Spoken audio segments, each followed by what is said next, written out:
आप सभी निर्णायकों को मेरा प्रणाम। तो आज मैं उपस्थित हूँ एक ऐसे विषय के बारे में अपने विचार प्रकट करने के लिए जिसका नाम है शिक्षा बढ़ी लेकिन दहेज कम नहीं हुआ। तो इसकी शुरुआत करने से पहले मैं आपको कुछ इसके बारे में इतिहास बताना चाहूँगा। पहले दहेज को एक स्त्री धन के रूप में बोला जाता था, जिसका उद्देश्य था महिला को अपनी बेटी के लिए एक रुपये देना, आर्थिक सहायता देना, जिससे कि उसे भविष्य में कोई परेशानी ना हो। लेकिन आज इसका हम अलग तरीके से देखते हैं। जैसे समय बीतता गया उसी के कारण से समाज के प्रभाव के कारण, समाज के प्रभाव के कारण और लालच के कारण इसने एक नया रूप ले लिया, जो कि एक ऐसी कुरीति बन चुकी है जो कि पूरी तरीके से अनिवार्य है।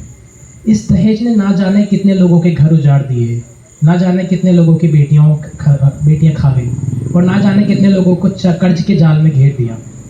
तो मैं पूछना चाहूँगा, दहेज के कारण क्या है और दहेज बढ़ क्यों रहा है शिक्षा के कारण। लोगों का कहना था कि शिक्षा बढ़ने से दहेज कम होना चाहिए, लेकिन ऐसा नहीं है। ऐसा क्यों है?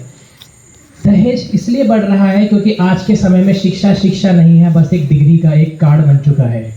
ये एक डिग्री एक सूची बन चुकी है जो कि आपके मूल्य को बताती है कि अगर आप IAS अधिकारी हैं, आपके 7 करोड़ है, डॉक्टर है 1 करोड़, चिकित्सक है 1 करोड़ है, इंजीनियर है तो 2 करोड़ है। इसी हिसाब से एक सूची बन चुकी है, उससे ज़्यादा कुछ भी नहीं है। हमारे देश में आज भी हम बस किताबों को पढ़ते हैं, भूल जाते हैं और नैतिक शिक्षा कभी नहीं ले पाते।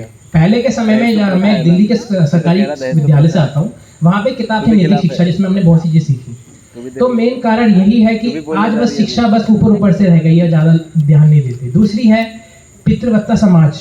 आज भी हमारे देश में पुरुष श्रेष्ठ माना जाता है और महिलाओं को पराया धन माना जाता है, जिसके कारण ये भी एक कारण है।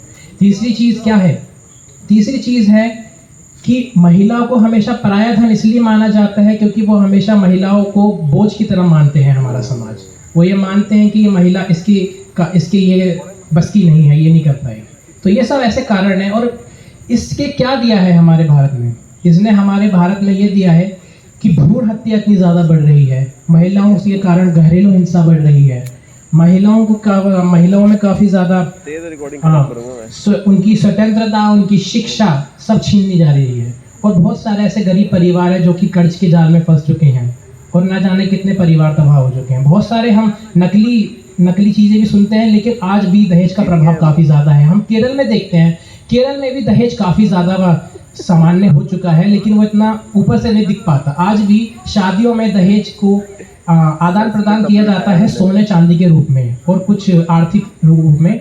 लेकिन जब हम देखा जाए हम उत्तर भारत में, तो वहाँ पे काफ़ी खुलेआम होता है। जैसे गाड़ी हो, 4 पहिए की गाड़ी हो गई, प्लॉट हो गया, घर हो गया, ये सबसे ज़्यादा बहुत ही मामूली चीज़ है। अब मैं कुछ ऐसे कारण बताना चाहूँगा। केरल में जहाँ पे 30 वर्षीय महिला ओयूर जिले की, उसकी हत्या कर दी गई उसको जो कि कारण था भूख के कारण, और भूख के कारण उसकी मृत्यु हो गई और उसका वजन कुल 20 से 21 किलो पाया गया। इसमें हमें शर्म आनी चाहिए भारत के ऐसे राज्य में जहाँ की साक्षरता काफ़ी ज़्यादा है और जहाँ पे महिलाओं को काफ़ी ऊंचा माना जाता है, वहाँ पे ये चीज़ अभी भी है। बहुत सारे ऐसे समुदाय हैं जहाँ पे दहेज को काफ़ी मामूली चीज़ से माना जाता है और इसी कारण से हम पिछड़े हुए हैं, ये मेरा मानना है। और दहेज एक ऐसी चीज़ है जो कि किसी व्यक्ति को उसकी काबिलियत पे शक करने के लिए मजबूर कर देती है। वो ये समझता है कि मैं बिना दहेज के आगे ही नहीं बढ़ सकता, उसकी मानसिकता को विराम चिन्ह लगा देती है, ये मेरा मानना है। इंसान तब तक मेहनत करता है जब तक उसे पता है कि ये मुझे आगे जाके मुनाफा देगा, लेकिन जब वो चाहता है कि मुझे पहले से ही मिल रहा है तो वो मेहनत करना छोड़ देता है। तो इसी कारण से हमारा देश आज पीछे है, क्योंकि मानसिकता बहुत पीछे हो चुकी है। लेकिन जो व्यक्ति अपने बलबूते पे कमाता है, खाता है और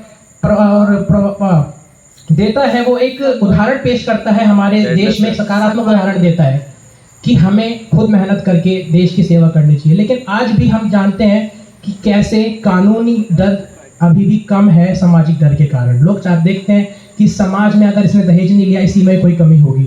लोगों में डर है कि लोग क्या कहेंगे, पर लोगों को ये नहीं पता कि तुम्हारी बेटी क्या करेगी,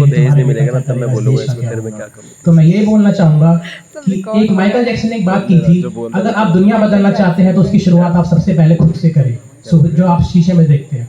तो ना मैं दहेज लूँगा, ना मैं दहेज दूंगा, और इस भारत देश में एक सकारात्मक उदाहरण बनने की कोशिश करूँगा। जय हिंद, जय भारत। जय भीम बोलना भूल गया।